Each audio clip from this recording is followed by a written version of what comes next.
Angelo waited expectantly for Callan's reply. "Wouldn't it be an insult to the commander-in-chief if you compare me to him?" Callan said with a chuckle. His merits in the military may be befitting of the title the fifth-grade general, but he couldn't match up to Stephen. Callan observed the statue starting from the bottom. Finally, he raised his head and squinted to get a better look at the face. His smile fell. "Is there a problem with the statue?" Angelo asked nervously. If Callan wasn't satisfied with the statue, then his plan of winning the commander's favor would fall. After all, Callan was one of the people closest to him. "There's a big problem." Callan turned to Angelo. "I have a question for you. Is this supposed to be a statue of the commander-in-chief?" "Yes." "I see. Then I have another question for you. Have you seen the commander in person?" "No," Angelo admitted. "Do you know what the commander looks like?" "No." Angelo suddenly realized the problem after being bombarded by Callan's questions. Did the statue not resemble the commander? Calum interjected. "The situation is like this. We've never met the commander-in-chief, and we've never seen his face. However, before we constructed this statue, we did extensive research and hired an expert well-versed in portraits. After trial and error, we came to the conclusion that the commander looks like this." "I don't know what kind of expert you consulted, but the commander most certainly does not look like this." Angelo and Calum didn't question him. Who would know the commander's appearance better than Callan? "Then could you tell me what he looks like?" Angelo asked. "Well," Callan thought for a moment, but he wasn't sure how to describe Stephen's appearance. He looked around the square and spotted Stephen among the crowd. The two of them had arranged to meet today, but when Stephen arrived, he saw that Callan was with Angelo and the others, so he pretended not to know him and acted like a passerby. Callan immediately pointed at Stephen. "The commander-in-chief looks like him." Angelo and the others turned to look in the direction that he pointed out. They were stunned to find that Callan was pointing at Stephen. The commander-in-chief looked like Stephen. Didn't that mean they were one and the same? Thinking back, Stephen had told him that he was the commander, and he had claimed that he was the organizer of the recent conference. He also knew that the Sierra family wouldn't be receiving any funding. In addition, it was strange for the security guards to be soldiers at the conference, but it would make sense if Stephen was the commander. To top it off, Callan was pointing Stephen out from the crowd. This couldn't be a coincidence. Angelo and the others suspected that the commander was really Stephen. Callan could tell what they were thinking. It wasn't his place to reveal Stephen's identity. He cleared his throat and said, "Is this standard of the famed Sierra family? Do you believe anyone who says they know what the commander looks like? I pointed out a random person on the street, but you believed me without question." "So you were pointing out a random person?" Angelo was relieved that Stephen wasn't the commander. He didn't know what would happen to their family if he was. "I suggest you take down this statue," Callan said. "The commander isn't interested in this kind of flattery." Angelo thought his words sounded oddly familiar. Calum had informed him that on the day of the conference, they had run into Stephen at the entrance, and he had told him that the commander didn't like this kind of flattery. Callan was saying the same thing. Wasn't this too much of a coincidence? Angelo had a strange feeling about all this, but he couldn't pinpoint where it was coming from. Since Callan was suggesting taking down the statue, Angelo made an announcement that it would be demolished and that the center of the square would be returned to the people. At this point, Callan was thinking about his meeting with Stephen. He walked around with Angelo and the others for a bit longer before finding a random excuse and leaving on his own. After Callan left, Angelo signaled to his personal bodyguard, Dean. He was hiding a short distance away. Dean was the strongest among the Sierra family's subordinates, and he had always been responsible for Angelo's safety. He was skilled in hiding and tracking others without detection. "I have a mission for you. Keep an eye on Callan. Find out where he's going and who he's meeting with." Dean nodded and disappeared into the crowd. He followed Callan all the way to a remote alley. Callan was talking to a man who had his back turned. Dean couldn't see his face, but he could hear their conversation. Callan greeted the man respectfully and called him the Commander-in-Chief. Dean strained his neck to get a better look when the man turned around. The Commander-in-Chief was Stephen, Angelo's grandson. The Sierra family had only reached out to Stephen to hand him over to Sanjay. None of them were aware of his identity. With this revelation, Dean recalled the incident with Sanjay. He had thought it was odd that Sanjay's attitude changed completely after only a few hours. Then there was Callan's return to Washington, D.C. He had even accepted the Sierra family's invitation to stay at the Four Seas Manor.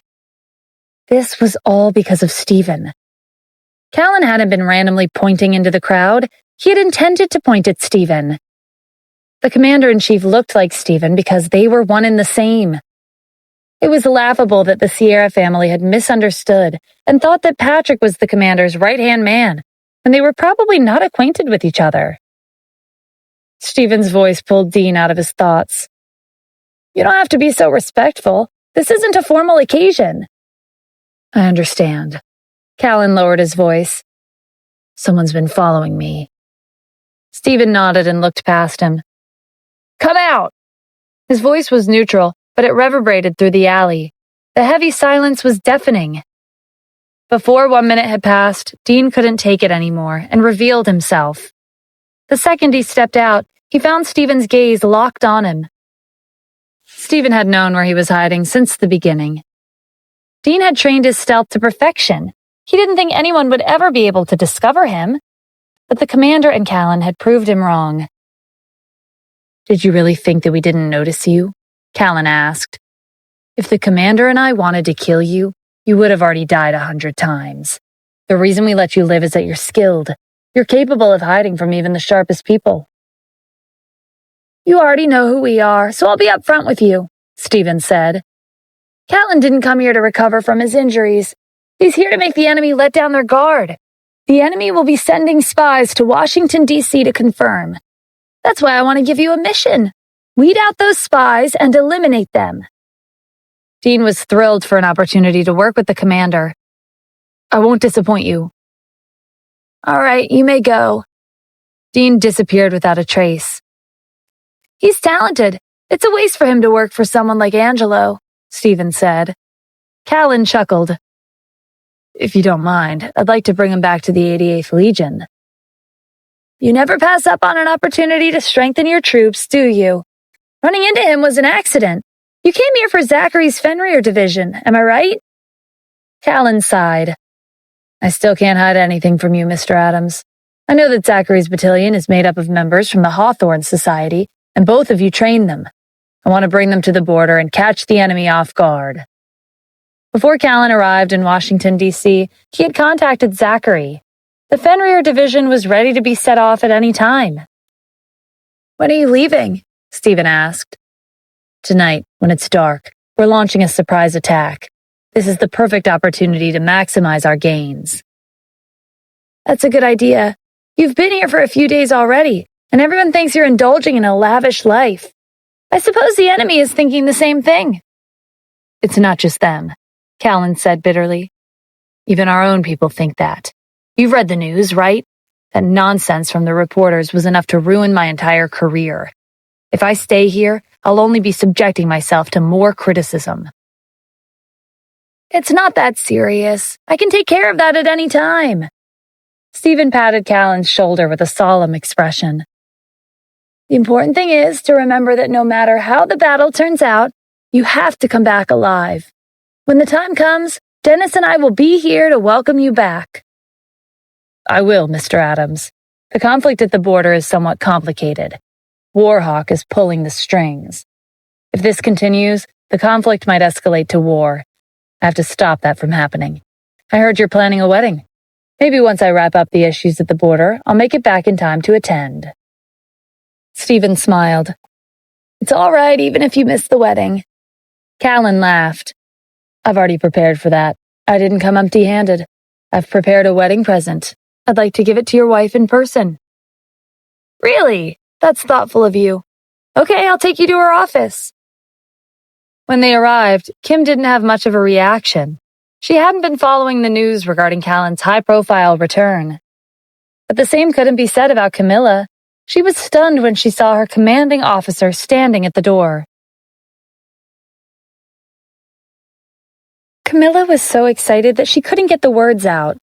Before she retired, the number of times she saw Callan in the army could be counted on one hand. Even when she did catch a glimpse of him, he hadn't noticed her. This was the first time seeing Callan this close. Although Callan was the commander of the 88th Legion and he had many responsibilities, he was familiar with the faces of the more outstanding soldiers. For example, Camilla, who was standing in front of him. Callan was worried that Camilla would expose his identity in front of Kim, so he quickly interrupted her. "Please calm down. Mr. Adams and I are good friends. He saved me back when I was wandering the streets." Camilla instantly understood. Callan was trying to hide his identity.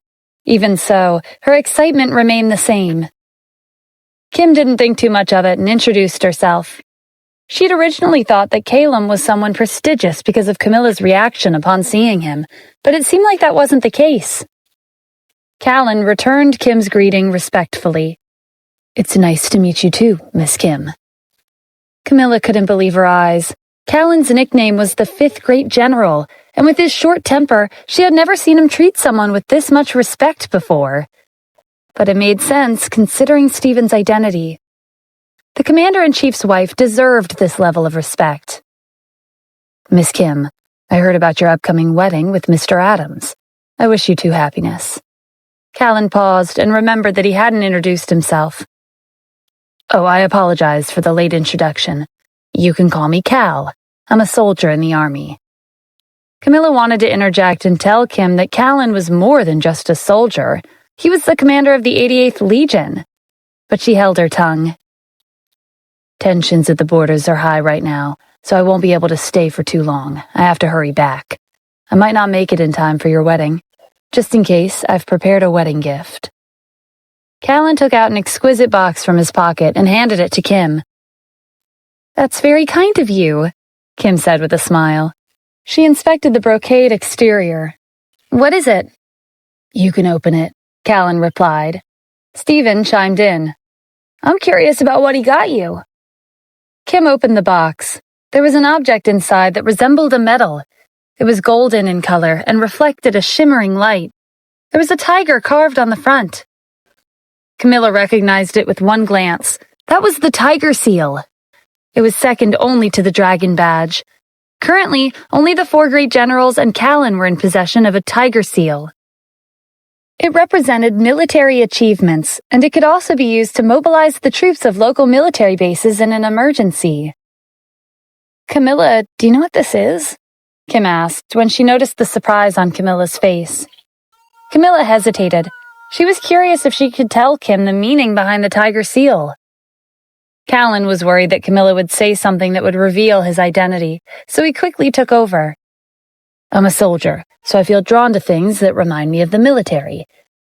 Perhaps this young lady used to serve in the army. Maybe she thinks this is an important medal from the military."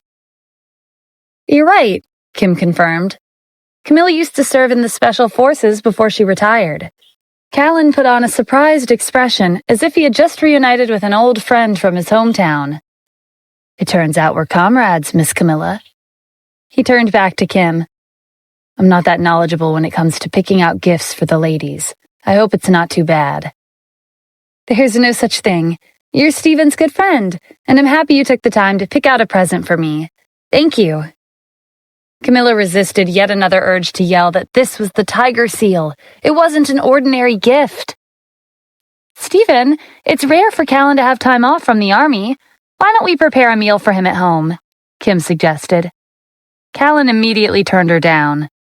How could he ask the commander-in-chief and his wife to prepare a meal for him?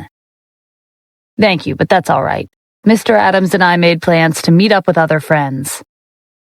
"It's rare for us to have the same day off," Stephen explained. "Callan's heading to the front lines this time, so we're taking this chance to meet up for a few drinks before he leaves." "Okay, I won't hold you two up. Have fun," Kim said with a smile. Stephen and Callan left the office and headed to a street filled with food stalls in the middle of the district. They found a stall by the side of the road and sat down. A few minutes later, Dennis, Rosalind, Zachary, and Jaden joined them. Currently, the commander-in-chief, the 4 great generals, and Callan were gathered at a small roadside stall in Washington, D.C. Dennis, Rosalind, Zachary, and Jaden hadn't seen Callan for many years. This was their first gathering in a long time, and they were engrossed in conversation the second they arrived. Zachary, I have something to confess. The main reason I came to Washington, D.C. wasn't to make the enemy let their guard down. It's because I like your Fenrir division. I heard Sanjay dared step on our territory a while back. He brought 100,000 troops with him, and you ambushed him with the Fenrir division. They're more than ready to join us on the front lines. Callan gestured to himself with his thumb. I have to bring them to the border and give them a contribution for them to brag about. When the timing's right, you can proudly announce that you were the one who trained them, who turned this group of misfits into warriors, Major General Zachary. Zachary crossed his arms with a proud look on his face. That's right, it was me. I can lend them to you, but you have to promise me that you'll bring them back in perfect condition. Don't worry, I know you can't bear to part with them. How about this? I'll bring you back a few souvenirs when I return. Forget it. Instead of thinking about souvenirs, take it easy when you reach the border. Don't get distracted by the ladies in my battalion, Zachary replied. Callan scoffed. What kind of person do you think I am? Dennis, Rosalind, Zachary, and Jaden gave him a doubtful look, as if they wanted to say, Sure you're not. Hey, why are you looking at me like that? I'm really not that kind of person. Stephen watched them quietly. It was nostalgic to see the 5 of them chatting and laughing together again. Each of them carried the responsibility of protecting their country, and they rarely had an opportunity to gather around like this. If Camilla was here, she would probably be shocked to see Callan joking around with the 4 great generals. The 4 of them were teasing Callan, but they were actually really worried about him. Zachary raised his glass of wine. You'll be heading out tomorrow. I don't know when we'll meet again. I wish you success and a safe return. Callan clinked his glass with Zachary's. Thank you. I have something to say too. Rosalind raised her glass. You're not young anymore. Remember to come back safely so you can find a girlfriend. Thank you for your wisdom, Rosalind. I will. But you're not young anymore either. You still don't have a boyfriend.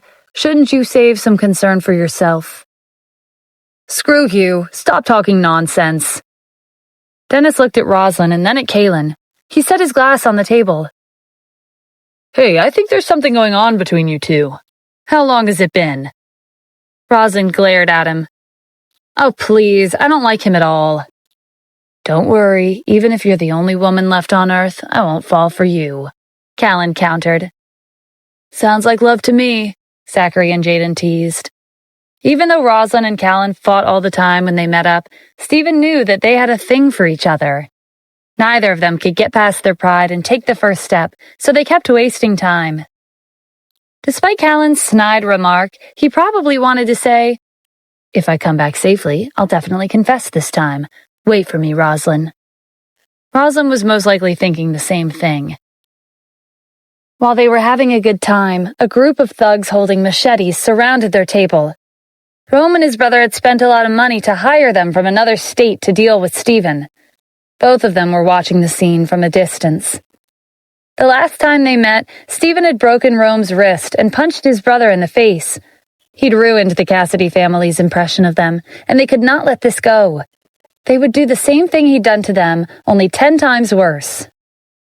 The Cassidy family had approved of Rome and his brother's revenge operation. Stephen ruined their family's reputation when he forced Helen to apologize to Kim. Seeing Stephen be beaten by Rome and his brother would be very satisfying. I hired the strongest thugs I could find, Rome's brother said. It doesn't matter how strong Stephen is. He won't be able to handle all of them. Good. I want Stephen to pay with his blood. Callan and the 4 great generals set down their glasses at the same time. They were annoyed by the interruption. Are they here for us? Stephen chuckled. No, they're here for me. He had expected Rome and his brother to take their revenge after he beat them up last time at the Cassidy family's villa. You five are the main characters of today's gathering. I can't let a bunch of trash ruin your mood. I'll deal with them." Just as Stephen was about to stand up, Callan slammed his hands on the table and got to his feet. "You're our boss. We can't let you get your hands dirty. These bastards, how dare they target you? I'll take care of them right now." Callan's personality was fiery, just like Zachary's. When Callan first joined the military, his short temper caused a lot of trouble. Stephen managed to subdue him. Since then, Callan was always the first to take action whenever someone threatened Stephen. He wouldn't let up until the assailant was beaten black and blue.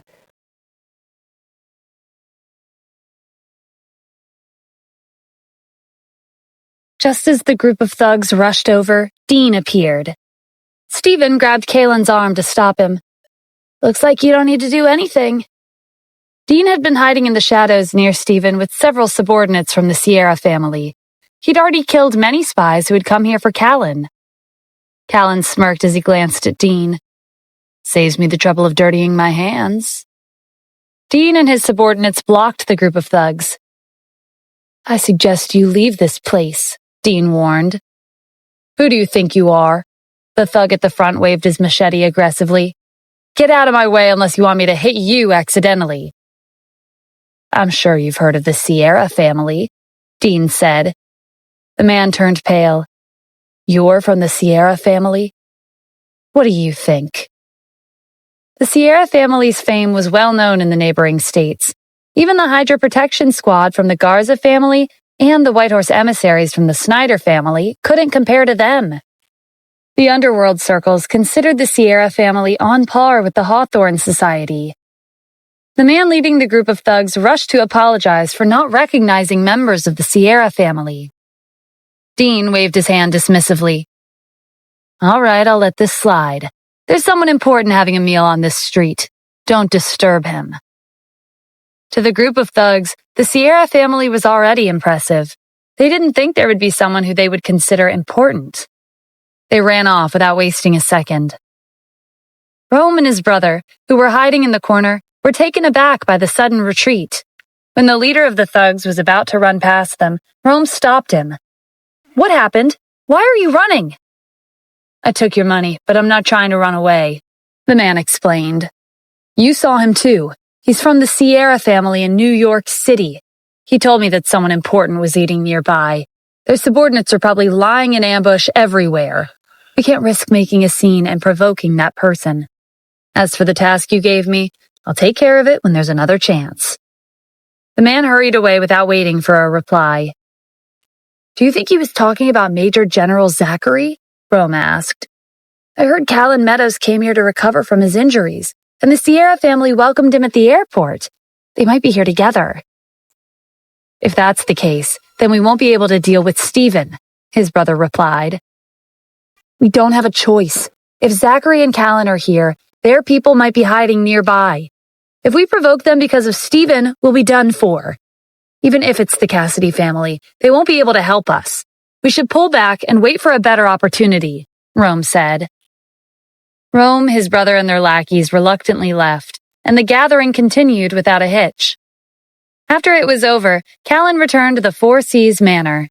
He would be leaving tonight, but to the public, he had to pretend like he was enjoying a lavish life to deceive the enemy. Dean also returned to the villa to give Angelo a report. "What? Callan left to meet with the commander?" Angelo asked. Excitement filled his tone. Dean was far more excited than Angelo. He'd always admired the commander-in-chief. He hadn't gotten over the fact that his real identity was Stephen. Angelo didn't notice Dean's elation. His attention was focused on the commander.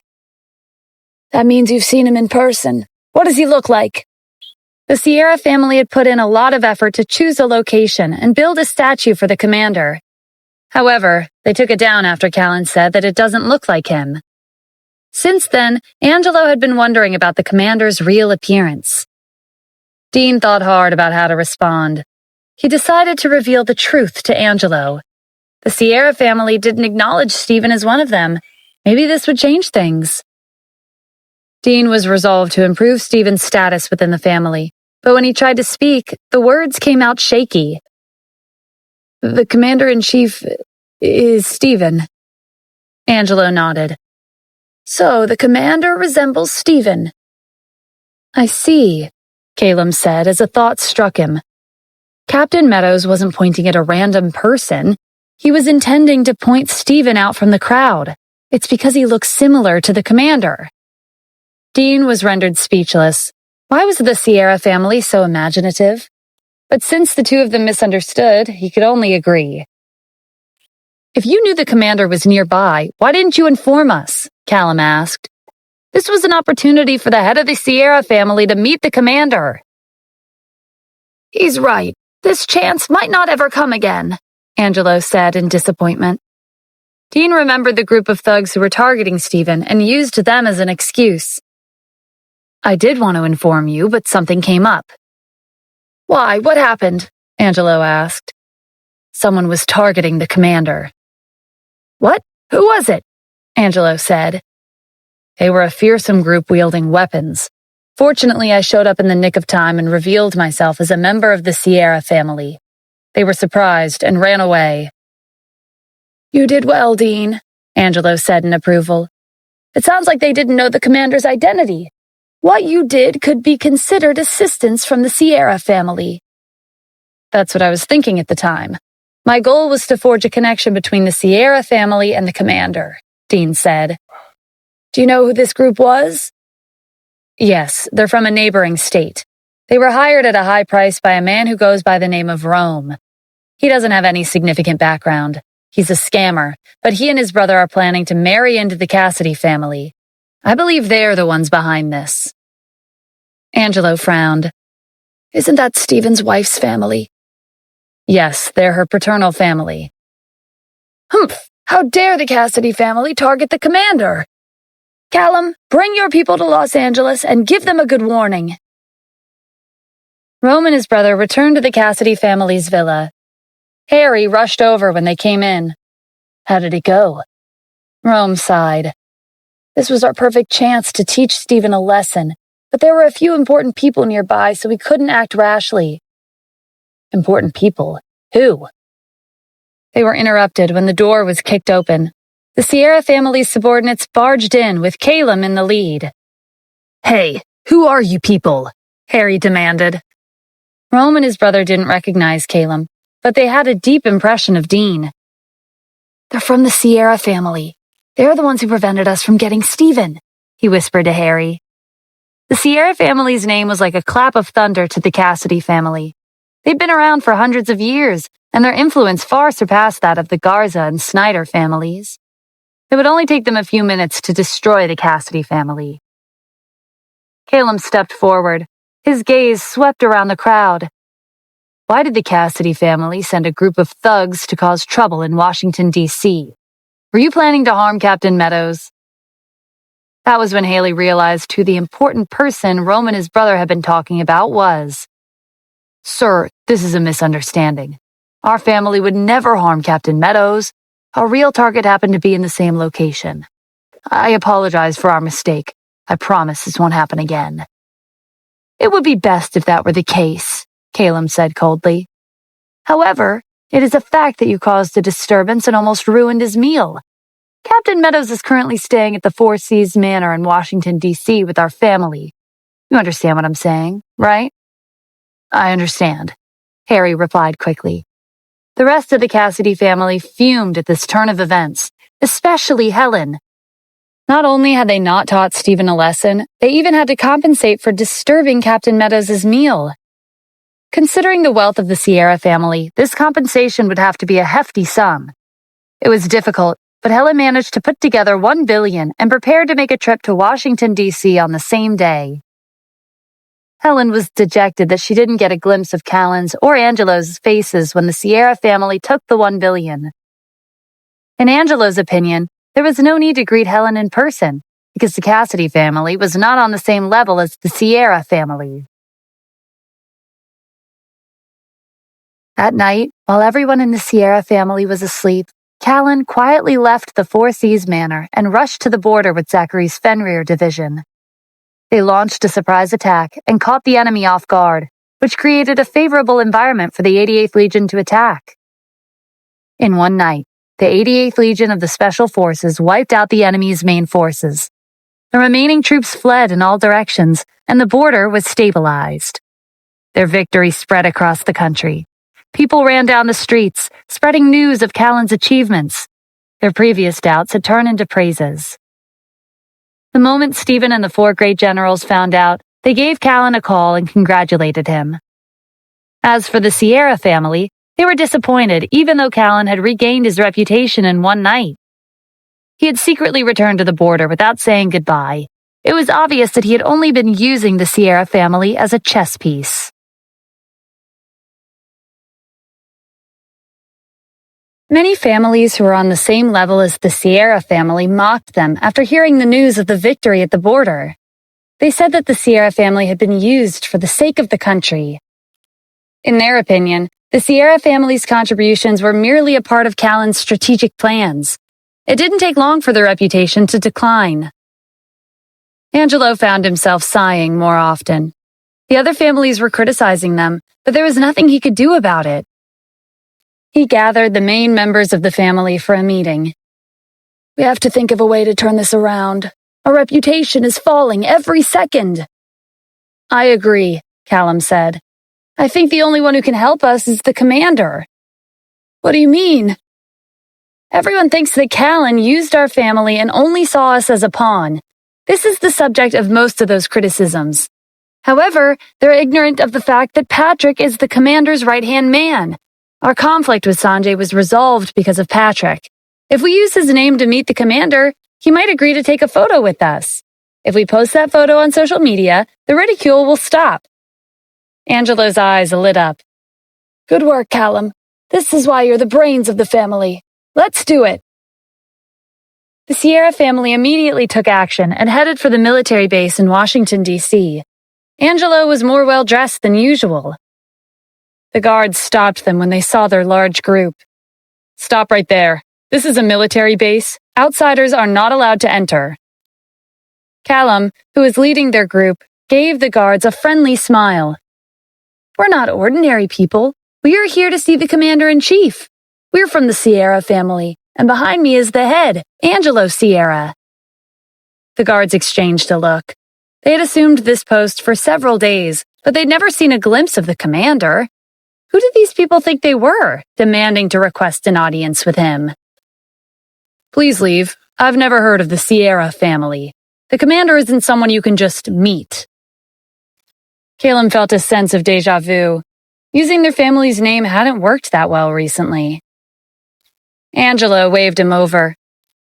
"Don't mention the Sierra family. They're soldiers. It's understandable that they've never heard of us.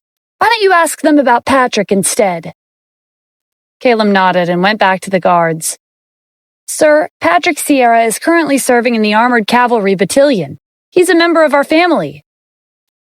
The guards didn't know who Patrick was, but the Armored Cavalry Battalion was similar to the commander's personal guards. They'd always been in charge of ensuring his safety. This was something that everyone in the army knew.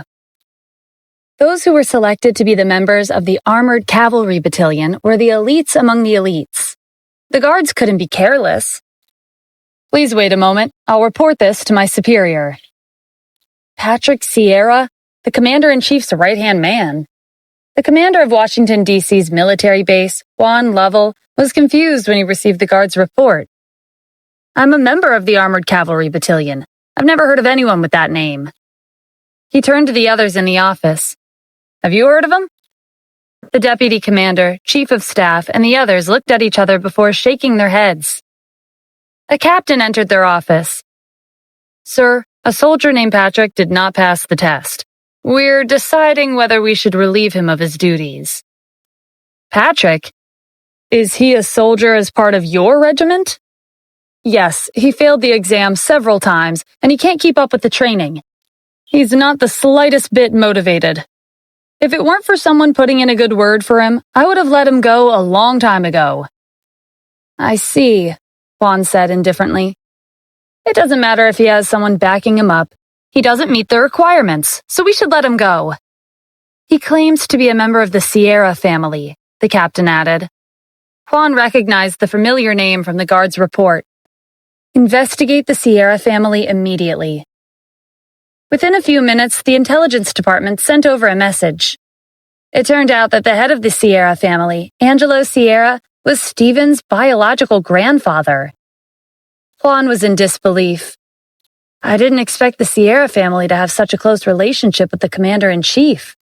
No wonder they were so bold as to demand a meeting with them. No one was aware of the Sierra family's conflict with Stephen. They were afraid that they had indirectly disrespected the commander's grandfather. They're the commander's family, Juan said. Why are you still standing around? Hurry up and invite him in. Before the guards could leave, Juan stood up and stopped him. Forget it. I'll invite him in myself. He is the commander's grandfather, after all. Juan brought the others along and rushed to the gate. He greeted Angelo and introduced himself as the commander of Washington, D.C.'s military base and a member of the Armored Cavalry Battalion. The Sierra family was thrilled to have someone of Juan's rank personally come out to welcome them. They had only mentioned Patrick's name, but they were being treated with this much respect. It seemed like those criticisms would soon be no more. As far as Angelo was concerned, Patrick was an important member of the Armored Cavalry Battalion, and he was also the commander's right-hand man. Having the commander of a military base brings all the high-ranking officers with him to welcome the family was something he had to brag about after he returned. His fifth grandson, Patrick, definitely held a high position in the Armored Cavalry Battalion. The rest of the Sierra family was thinking the same thing. Several members of the younger generation who were previously not on good terms with Patrick now had to scramble to fix the relationship. Patrick had a close connection with the commander-in-chief, and he would eventually become the head of the Sierra family. They had no idea that Juan was being so polite to them because of Stephen. It had nothing to do with Patrick. If Juan knew the truth, he never would have bothered with them. He and the high-ranking officers he'd brought along exchanged pleasantries with the Sierra family before leading them inside the base. After finding out that Juan was also a member of the Armored Cavalry Battalion, Angelo asked him about Patrick's performance. Well, Juan didn't know how to answer. He'd only just found out that Patrick had relied on connections to join the army. Moreover, his performance was bad, if not terrible. The captain wanted to let him go. But Angelo was the commander's grandfather. Juan couldn't just tell him that Patrick's performance wasn't up to par. In any case, according to seniority, Patrick was Stephen's older cousin, and judging from Angelo's expression, he looked forward to hearing good things about his grandson. Juan couldn't disappoint him. Patrick's performance is excellent. He's an irreplaceable asset to the Armored Cavalry Battalion. The commander thinks highly of him. Angelo beamed. Patrick never disappoints me. He's the pride of our family. Juan smiled along. The Sierra family did have a member they should be proud of, but it wasn't Patrick. Juan and the others led the Sierra family around the base for a tour.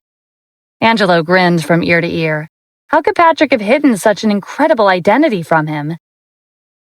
Mr. Angelo, I have a gift for you. Please follow me, Juan said. Angelo wasn't sure if he'd heard him right. Not only had their family been given a personal tour by the commander of the military base, but he had also prepared a gift. This was simply beyond his expectations.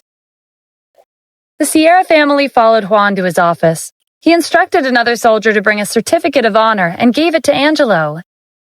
Angelo flipped open the certificate and saw 4 words in gilded golden letters. Protector of our country. The official stamp of Washington, D.C.'s military base made it even more dazzling. Is this really for our family? Angelo asked in a shaky voice. Yes. A member of your family has contributed greatly to the peace of our country. This certificate of honor is dedicated to him. Angelo closed the certificate with a smile. Thank you. I'm very proud of my grandson. The rest of the Sierra family was just as elated as Angelo. Their family was influential, but they had yet to reach the top.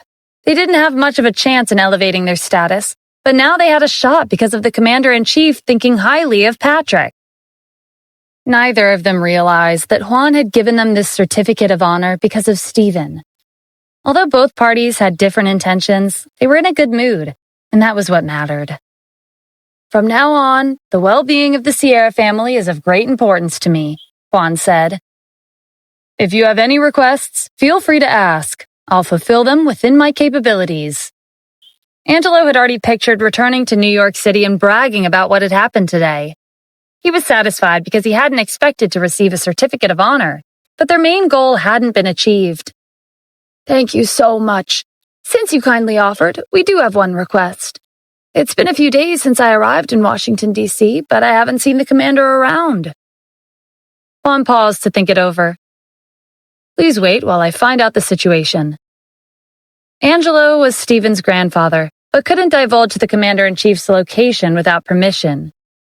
Juan stepped into the corridor and gave Stephen a call. What? The Sierra family's at the military base. Juan, what were you thinking? We have nothing to do with each other. Kick them out immediately. Juan was embarrassed when Stephen scolded him. He hadn't expected Stephen and the Sierra family to be on bad terms. This had been a huge misunderstanding. It was laughable that he had given the Sierra family a certificate of honor, but it wasn't like he could just ask for it back. Juan finally realized that the Sierra family didn't know Stephen's real identity. Otherwise, Angelo would have gone straight to Stephen rather than coming here. He put his phone away and went back to his office, where the Sierra family was waiting expectantly. I'm sorry, Mr. Angelo. The commander's not here. I see, Angelo said in disappointment. Would it be possible for you to let me know where he is? I could head over. Please watch what you say, Juan said with a solemn look on his face. The whereabouts of the commander-in-chief is a military secret. We cannot divulge this information to outsiders. Angelo had no choice but to give up. He didn't get a chance to meet with the commander, but it wasn't a wasted trip. First, Angelo had confirmed that his fifth grandson, Patrick Sierra, was a member of the Armored Cavalry Battalion. Moreover, he was the commander's right-hand man, which meant that he was the hope of the Sierra family. Second, the commander of Washington, D.C.'s military base, Juan Lovell, had personally welcomed their family and accompanied them for the entire process. This alone was worth bragging about for the rest of his life. Third, he'd received a certificate of honor from the military base. Angelo wasn't the only one in a good mood. The younger generation of the Sierra family, like Brady, was brimming with excitement. As members of the Sierra family, they were already part of the upper-class circles. However, they weren't ranked in the top 3. But things were different now. They had Patrick, who had the support of the commander-in-chief. After today's events, Brady and the others had a high chance of moving up the ranks. He might even be able to take over a higher position and become a core member of the circles. Angelo was filled with nostalgia as he looked out the car window. It was only yesterday when we were mocked for being a chess piece for Callan. But today, the commander of Washington, D.C.'s military base personally welcomed us inside. Callum agreed. Our situation is completely reversed. Juan is a member of the Armored Cavalry Battalion, and his status is only slightly lower than Callan's. It's obvious that Patrick holds a high position in the army. That's why Juan treated us so well. Also, Callan may have left without saying goodbye, but it's not because he doesn't care about our family. It's because his duty as a soldier comes first. He has to prioritize the battlefield. That has to be it, Arjun said. Fortunately, our family's drawn a clear line with Stephen. If he knew about our expanding connections, he would have tried to stick with us. Callum frowned. Did you have to mention him at a time like this? Way to ruin the mood. Arjun, you have to remember who we are. We are members of the esteemed Sierra family. Mentioning someone like Stephen lowers our status. He's right, Angelo said. Don't bring him up again. If he wants to be my grandson, he'll have to try harder in his next life. Dean, who had accompanied the Sierra family, spoke up. I apologized for speaking out of turn, but I advise you to avoid belittling Mr. Adams. Angelo gave him a thoughtful look. You're right. He doesn't deserve to be belittled by me. For a moment, Dean didn't know what to say. After regaining his composure, he said, What I meant is that no matter what, Stephen is your grandson. This is a fact that can't be changed. Every member of the family is important. Who knows? Maybe you'll come to see him in a new light in the future. Angelo scoffed. There's nothing much to see in the first place. He narrowed his eyes suspiciously. Dean, you've been acting strange lately. Why do you keep defending Stephen? Did he win you over? Please don't misunderstand. My loyalty lies with you, and it's not easily swayed. You're thinking too much. Angelo waved his hand and turned back to the window. I hope I am worrying too much. Dean, your mission is to protect us. There's no need for you to get involved in our family's matters. I understand. It was a shame that the Sierra family was still not enlightened, but there was nothing Dean could do. After that brief conversation about Stephen, Angelo and the others forgot about him. All they could think about was what had happened at the military base today. They couldn't wait to show off to the upper-class circles in New York City. When the Sierra family arrived in New York City, they made sure to make their return as high-profile as possible. Angelo was sitting in a Rolls-Royce Phantom with the Certificate of Honor in his hand. On top of the car was a sign that read, Protector of Our Country. When the car reached the heart of the city, Angelo rolled down the window and displayed the certificate to the crowd. The Sierra family's high-profile return caused a commotion among the upper-class circles. The status of the younger generation of the family, including Brady, had gone up quite a bit. The pride of the family, Patrick Sierra, was repeatedly mentioned in the circles. Instead of sighing all day, Angelo couldn't stop smiling. Little did he know that their recent achievements had nothing to do with Patrick.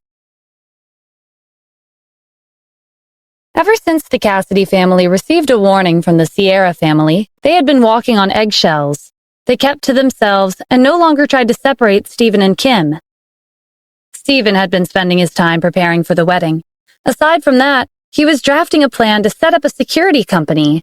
He had already started making preparations after the gathering with the retired soldiers. If he established his own security company, retired soldiers would no longer have to worry about employment. People who wanted to join the army but were hesitant because of their living situation after retirement would feel much more reassured. Although the country was at peace, the situation at the border was complicated.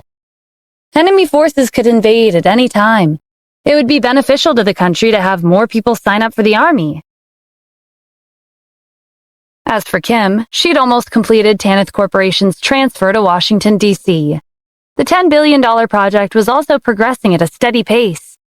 In addition, the media and entertainment department spent a large sum to produce a movie starring Julia. They achieved incredible results on the day it was released. They earned a box office of $300 million and broke the record for the highest box office on the first day. On the second day, they broke another record.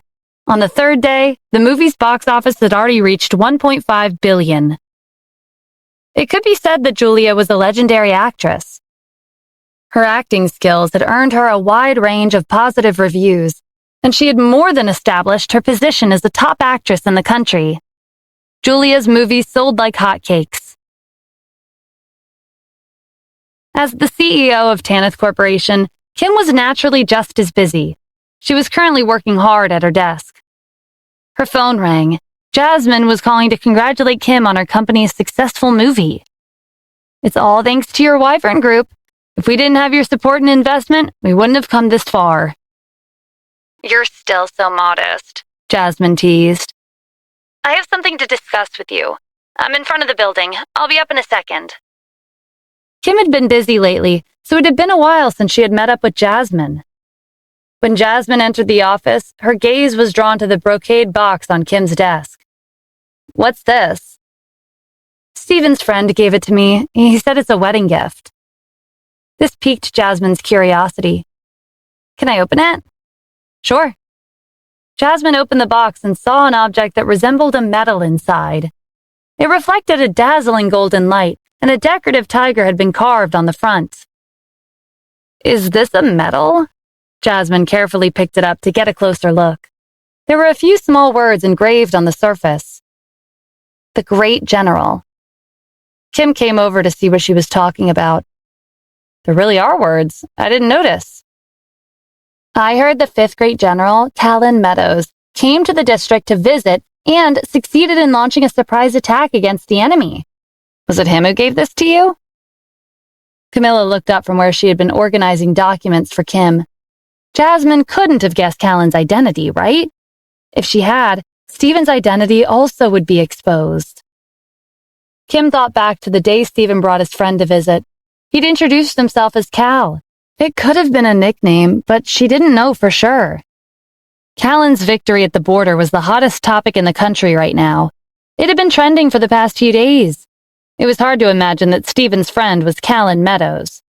On the day he came to her office to give her the wedding gift, he left soon after with Stephen to meet up with their friends. And the very next day, news of Callan's victory was all over the media.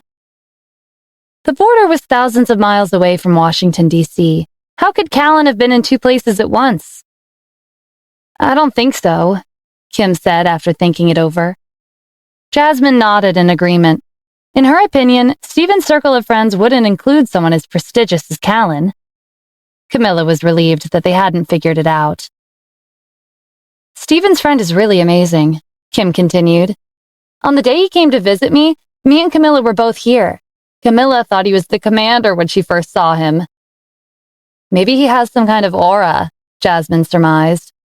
If he gave this to you, he might be a military fanatic. It's not suitable to be a wedding gift. Jasmine, don't say that, Kim chided. It's the thought that counts. He gave it to me as a blessing for my upcoming wedding. Although, from the way he was talking, it sounded like he bought it from a secondhand market. Jasmine threw the tiger seal on top of the stack of documents on Kim's desk. Are you serious? Isn't that too insecure of him? A secondhand market wouldn't have been anything worthy of a wedding gift. Camilla was stunned when she saw the priceless tiger seal being treated so carelessly. That metal had the power to command the army. If Kim gave an order with the tiger seal, the entire military base in Washington, D.C. would have to rush over to protect her.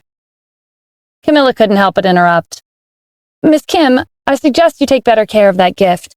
It would be a huge loss if it was damaged or stolen.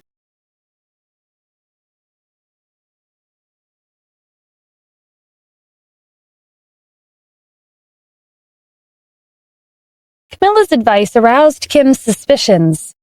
Is it that important? Camilla appeared to be at a loss when Stephen's friend came to visit.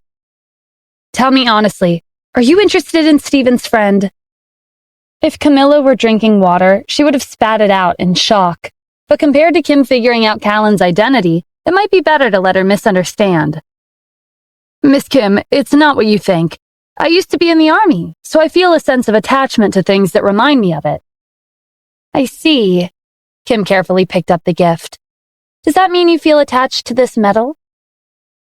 I would never want something that belongs to you, Camilla said quickly. It might have been bought at a secondhand market, but Mr. Adams' friend had good intentions when he gave it to you. It's your wedding gift. You should treasure it. Yeah, I shouldn't just leave it lying around on my desk. I should find somewhere safe to store it. That would be for the best. Kim turned back to Jasmine. Did you come here just to discuss my wedding gift? Of course not. I came for something important. Julia's movie has broken multiple records, and it's all anyone in the movie industry talks about. The New York Film Company contacted me. They want to ask you and your entertainment department a few questions about the movie. They're interested in how your company managed to produce a movie that made $1.5 billion in box office sales within 3 days of release. I've already promised them on your behalf. New York Film Company? They want to visit us? Kim asked in surprise. The New York Film Company was one of the top movie production businesses in the country. They had many A-list celebrities in their company, and they produced many films that received high box office sales. In recent years, with the rapid increase in the popularity of online movies, the company had signed up with several popular internet celebrities. Tanith Corporation was currently in the spotlight, but Julia was the only actor in the company who had made a significant name for herself. If she could learn from a first-rate production company like the New York Film Company, or even collaborate with them, it would be beneficial to the development of Tanith Corporation's media and entertainment department. Should I not have made that decision for you? Jasmine asked when she noticed Kim's hesitation. That's not it. This is a good opportunity for my company. We could learn a lot from them. When will they be coming? Jasmine smiled. It's great that you think so. I knew you would be impatient. Relax, they'll be here tomorrow afternoon. Do you have time? No problem, Kim said. This is the New York Film Company we're talking about. Even if I don't have time, I would have to readjust my schedule. The next day, Kim waited in front of Tanith Corporation at 1:30 p.m. The representatives from the New York Film Company arrived an hour later in 5 S-Class Mercedes-Benz and 3 Toyota Alphas. Kim was surprised to find that the CEO herself, Regina, had come all the way here for the meeting. What she didn't know is that Regina hadn't personally led a team to Washington, D.C. to learn from Tanith Corporation. They were here to film a reality show that reflected the life of a soldier in the Army. While they were making preparations for the film, they heard that Tanith Corporation had released a movie that broke multiple records. So Regina suggested that her team pay them a visit. She was curious as to what kind of company Tanith Corporation was. Setting several records from one movie was not something an ordinary company could achieve. Regina brought a large group of representatives from the New York Film Company. Besides the staff, many A-list movie stars had tagged along. Each of them had at least 1 million fans on their respective platforms. They began cheering the second they stepped into the building, and quite a few of them started a live broadcast without asking Kim for her permission. The noise caught Stephen's attention. Ever since Tanith Corporation moved to Washington, D.C., Stephen had transferred many experienced security guards from the Wyvern Group, including Tony and Reese, to be in charge of the security here. Stephen had been working at Tanith Corporation's security department as of late. "Why is it so noisy out there?" "You haven't heard?" Tony asked. "The New York Film Company heard that Julia's movie set amazing records, so they came to learn about the production process. Apparently, many actors from the company came along. Want to go take a look?" "Forget it. I'm not interested. You can go by yourself." Stephen wasn't interested in the actors, but the New York Film Company was considered an excellent production company. Interacting with them would be good for Tanith Corporation, so he decided to turn a blind eye to the commotion the actors were causing. Tony grinned when he received Stephen's approval. "Are you really not coming, Mr. Adams? Then I'll be going by myself." "Just go already," Stephen kicked him out. When Tony exited the security room, he saw a group of actors holding their phones up and streaming a live broadcast. There were no restrictions, and no one was keeping an eye on them.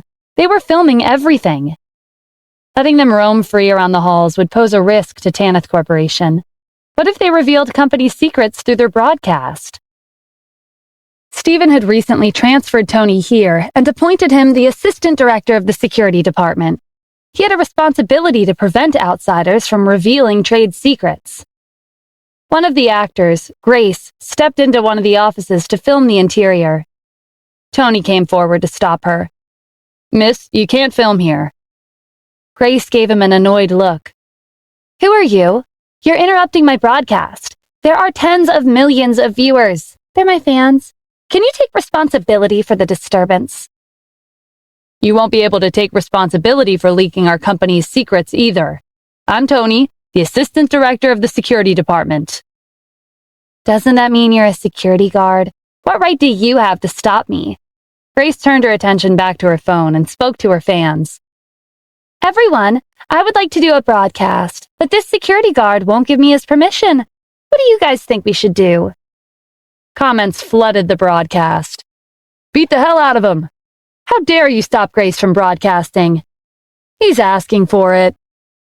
Many fans threatened to expose Tony's personal information to the internet to ruin his reputation. Their arguments escalated, and the commotion reached Kim. She hurried over. "What's going on, Tony?" "Miss Kim, she's streaming a live broadcast in places she's not supposed to be.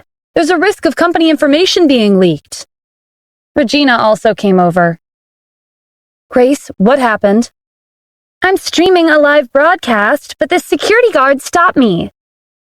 The rest of the actors backed up Grace's accusations. "He was rude and tried to chase her away. He also threatened to break her phone. He wants her to apologize to him." "Miss Kim, it looks like we're not welcome here," Regina said. "We'll be taking our leave." "This is a misunderstanding, Miss Regina. We're grateful that a world-renowned company like yours came to visit us. Please give us a moment." Regina nodded. "I'll leave it to you." Kim pulled Tony aside.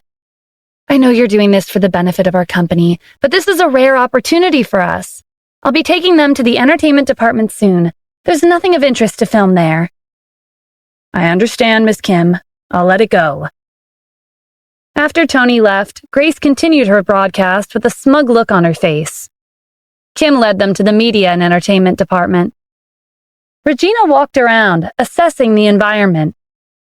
Miss Kim, your company's filming location and facilities are both terrible. It doesn't resemble an environment that can produce a $1.5 billion box office in 3 days. Tanith Corporation's facilities may not be able to compare to a famed production company like yours, but we focus on quality and acting. I believe that as long as the script is well written and of high quality, the venue and the facilities won't be a problem.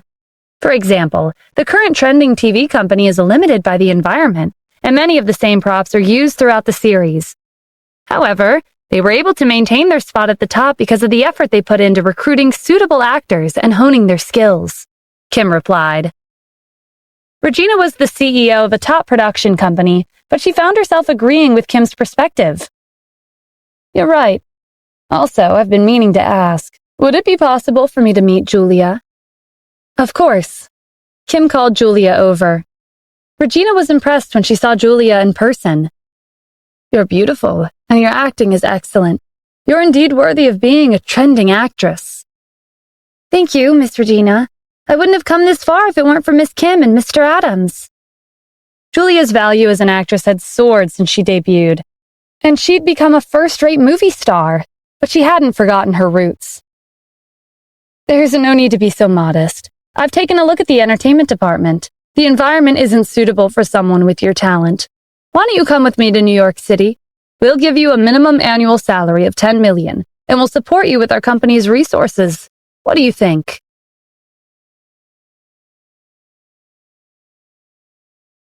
Kim was annoyed that Regina was blatantly asking Julia to leave Tanith Corporation for New York Film Company. Do you mind, Miss Kim? Regina asked with a smile. It would be petty for Kim to reject her directly, and perhaps this was a valuable opportunity for Julia. You can consider her offer, Julia. You've signed a contract with Tanith Corporation, but we can terminate the contract in advance if you receive an offer that benefits your personal growth as an actress. You're quite generous, Miss Kim, Regina said. How about it, Miss Julia? Do you want to consider coming to my company? Regina was confident that a victory was within reach, but to her surprise, Julia shook her head. Thank you for your offer, but I'd like to stay at Tanith Corporation for the time being. Julia hadn't forgotten when Gavin and the others left Kim's company for Zanger Corporation. That hadn't turned out well for them, and it was a lesson that she had kept in mind ever since. But that wasn't the only reason. Julia didn't have a good impression of Regina. She was arrogant and disrespectful.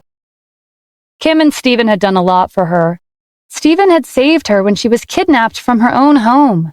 Moreover, Kim used her personal resources to help pave her a path to fame. That was why Julia had long since decided that she would stick with Tanith Corporation through thick and thin. She wouldn't be leaving the company unless Kim chased her out herself. Regina made this proposal to many A-list celebrities in the past. No one had ever turned her down, and she didn't expect Julia to be the first. Julia, our company is one of the best in the country. I hope you don't regret your decision. Kim frowned. That was clearly a threat. It was no wonder that the actors from Regina's company were so full of themselves. Their CEO had the same personality. Ever since Kim welcomed Regina and the others this afternoon, she had a feeling that they weren't here for a friendly visit. They had an ulterior motive. Had they been planning to persuade Julia to return to New York City with them since the beginning? I won't regret it, Julia said confidently. Regina reached into her pocket and pulled out a cigarette and a lighter. She lit the cigarette and took a long drag. All right. If you insist on rejecting me, then I won't force you. If you encounter difficulties in the future, don't hesitate to find me and beg me to help you. Miss Regina, please watch your words, Kim said sternly. Regina wasn't fazed. I didn't come here to take Julia. I'm here to tell you something important. Kim asked Julia to head back before turning to Regina. If you have something to say, go ahead. Regina took another drag of her cigarette. Your company's facilities aren't the best, but you do have a bright future ahead. I would like to purchase Tanith Corporation. With my resources, it won't be difficult to turn your company into a first-rate production company." Kim frowned. "When did this become a business deal? I'm not interested in selling Tanith Corporation." "Did you really think I came here to learn from your entertainment department when my company is this well known across the country? I already knew you didn't have plans to sell Tanith Corporation, but I want to purchase it, so you'll have to sell it to me." As a top production company in New York City, Regina had one of the city's wealthiest families as her supporter, so she had always been domineering. Whatever she wanted, she had to get it. Telling people who caught her eye to quit their current company and work for her instead was a normal occurrence. Because of Regina's backer, these people could only swallow their grievances and accept her proposal. "No," Kim said firmly. "I've worked hard to develop Tanith Corporation. I won't be selling it." Regina dropped all pretenses. "Miss Kim, it seems like you don't know anything about me. I hope you understand that one word from me can ruin your company's future. Whether it's connections, channels, or publicity, you'll be blacklisted. Julia will be negatively impacted as well. Do you still want to go against me?" "I stand by my decision. I won't be selling Tanith Corporation." "Fine. If that's what you want, then wait for the consequences." Regina gathered her staff and the actors and left the building. Tanith Corporation's executives were thrown into a panic by Regina's threat. New York Film Company was famous for being merciless in the movie industry. There were rumors that Regina had connections with the underworld. In the past, several production companies that had just risen to fame were ruined because they had refused to submit to her. When Tony returned to the security room, he informed Stephen of what had happened with Grace. He hurried to Kim's office. "I heard the actors from New York Film Company were streaming in places they weren't supposed to be. Where are they now?" Kim let out a sigh. "Forget it, Stephen. They already left." She was also displeased with those broadcasts, but those actors had a lot of influence, and Regina herself was a billionaire. She didn't want to make a big deal out of it, even more so considering how Stephen wasn't one to let things go. Sure enough, Stephen was annoyed that those actors had run off. "They should consider themselves lucky. I would have taught them a lesson they'll never forget." Kim's secretary ran into the room. "I've asked around. New York Film Company didn't come to Washington, D.C. to visit Tanith Corporation. Regina was only interested in us when she found out that our latest movie set a record. It was a last-minute decision." Stephen narrowed his eyes. "This Regina is good at scheming. She even tried to force Kim into selling her company. She's treating the movie industry like her backyard." The secretary fell silent when she saw how angry Stephen was. Regina was famous in the movie industry, and she was well known for being cruel. Things wouldn't end well if Stephen got involved. Seeing that the secretary had stopped talking, Stephen continued.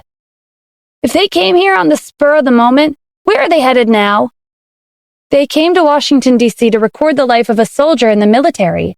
I heard they selected the military base near the 88th Legion at first, but they were rejected. I don't know why our district's military base accepted their request." Stephen's anger multiplied. "What? This is ridiculous. The military base is a restricted area. Unauthorized people are not allowed to enter. Who gave them the okay to enter the base and film a show?" Tension filled the room. Kim and her secretary held their breaths. Stephen's expression darkened. "Are they treating the military as a joke? These people simply can't be reasoned with. I can't agree to this." Letting Regina and her staff enter the military base would encourage many people to flock to the site. In addition, the military base would become a tool for the actors to elevate their fame. The secretary gave Stephen a confused look. Why did he sound like the commander-in-chief? "Stephen, why are you so mad?" Kim asked in surprise. "It's only been a few days since Callan Meadows won the battle at the border to ensure the peace of our country," Stephen explained. "And now, Regina is taking her actors to film a show at the military base. It's obvious that they want to take advantage of the heat to make themselves shine. It sounds like a simple show, but they'll be getting things like our military's weapons on camera. Exposing military secrets will damage our country. As a citizen of the U.S., I can't allow this to happen." Stephen stormed out of the office in a huff. The secretary was moved by his indignation. "Mr. Adams really loves his country. He almost sounded like the commander-in-chief." Kim chuckled. "He's not afraid to speak out against things he doesn't agree with." This was a trait that she admired about him. "But he was really mad when he rushed out of the room. Do you think something will happen to him?" the secretary asked worriedly. She was concerned that Stephen would get himself into trouble. "He'll be fine after he vents his emotions," Kim said. It wasn't like Stephen was headed for the military base in the district. Stephen's destination was indeed Washington, D.C.'s military base. He wanted to know who had approved the New York Film Company's request to film a reality show. After leaving Tanith Corporation, Regina brought her team to the military base. The person who contracted Regina was the head of public relations, Hubert Claus. A few days ago, Callan's victory at the border caused a huge commotion across the country. As the head of public relations in the military, Hubert had been thinking of ways to promote the district's military base. Coincidentally, Regina had been thinking the same thing about her own company. Their goals aligned, so after working out the details, they confirmed the schedule for the reality show. Hubert made arrangements for Regina's team to bring their equipment into the base. Her staff included the camera team, prop team, fashion designer team, and logistics team. They began marking preliminary preparations. They could start recording the show as soon as the preparations were completed. Grace and the other actors stayed in the barracks while they waited. Grace was holding up her phone, streaming a live broadcast. "Are they really making us stay in a place like this? Everyone, take a good look. These beds are rock hard, and the blankets are thin. Is this a place for people to live in?" The other actors had a similarly disgusted look on their faces. "This blanket is so dirty. There's barely any room to walk in here. Is there no private restroom? Are they all public?" Grace was repulsed at the thought of staying here for at least 1 week to record the show and interact with those soldiers who were drenched in sweat every day. The other actors shared her sentiments. It was as if they had come to hell on earth. "How are we going to spend a week here?" A soldier came in with the daily necessities that had been prepared for them. Grace pinched her nose in disgust.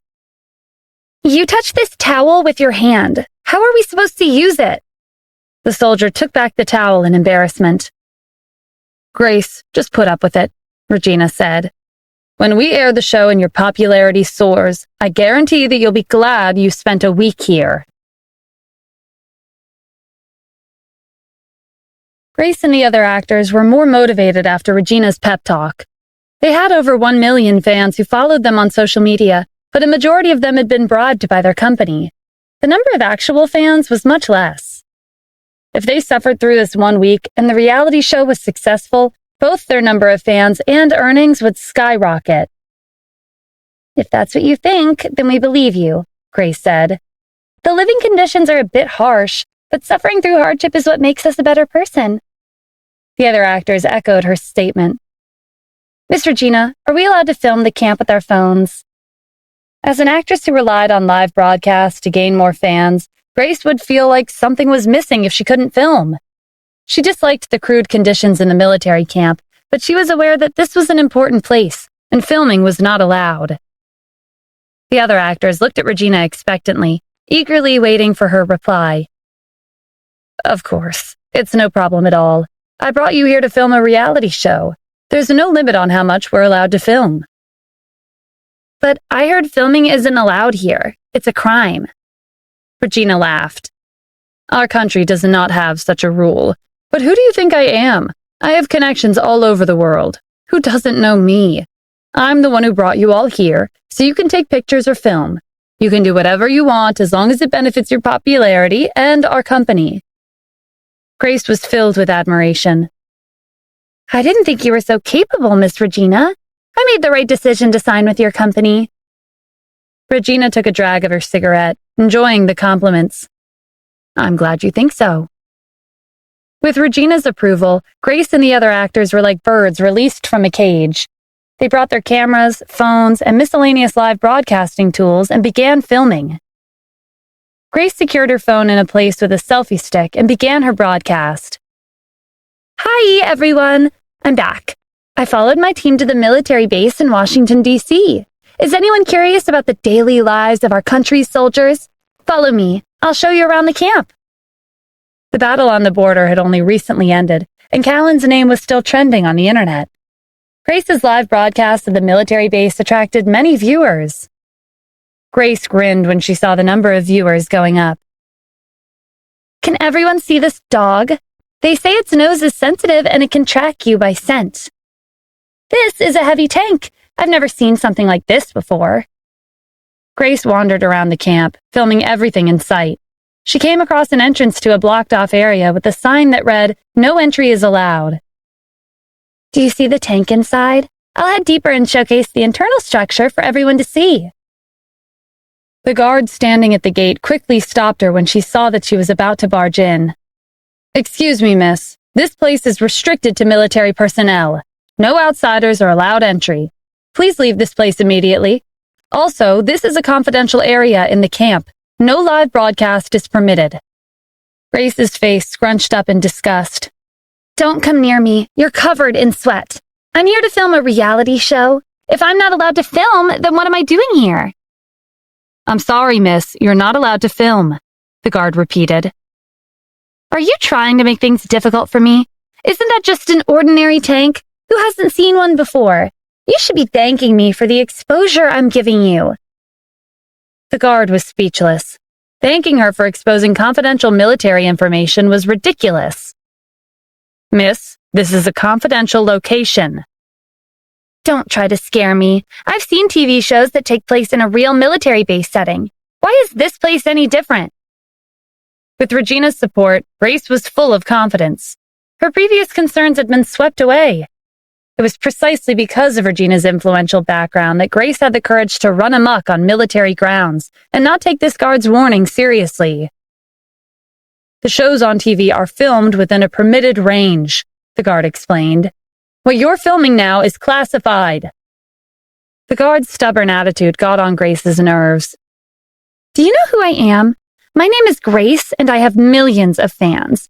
I came here to film a show with your superior's permission. If you try to stop me again, I'll complain to your superior and make him fire you. The guard didn't budge. Without my superior's approval, you are not allowed to go inside and film. The viewers watching Grace's live broadcast encouraged her to break in. With their support, she was determined to go through with it. If she admitted defeat now, her number of fans would drop. I have to go in there for my broadcast. What can you even do to me? You're just a dirty soldier on guard duty. Who are you calling a dirty soldier? A stern voice called to Grace from behind. It was Stephen. He didn't contact Juan or the other officers when he arrived at the base. Compared to previous times he'd come here, the austere atmosphere was nowhere to be found. Outsiders were wandering around, filming anything in sight with their phones and cameras. It was like the base had become an entertainment show. While Stephen was assessing the situation, Grace's voice caught his attention. His expression was stormy as he walked over to her. Broadcasting the structure of a tank was the same as exposing military secrets. Anyone with access to the internet, including the enemy, would have this information at their disposal. If this weaponry was used on the battlefield, it would be nothing but scrap metal. Grace turned around and gave him a once-over. Unlike the rest of the personnel she'd come across, he wasn't dressed in uniform. She mistook him for one of Regina's employees. Who are you?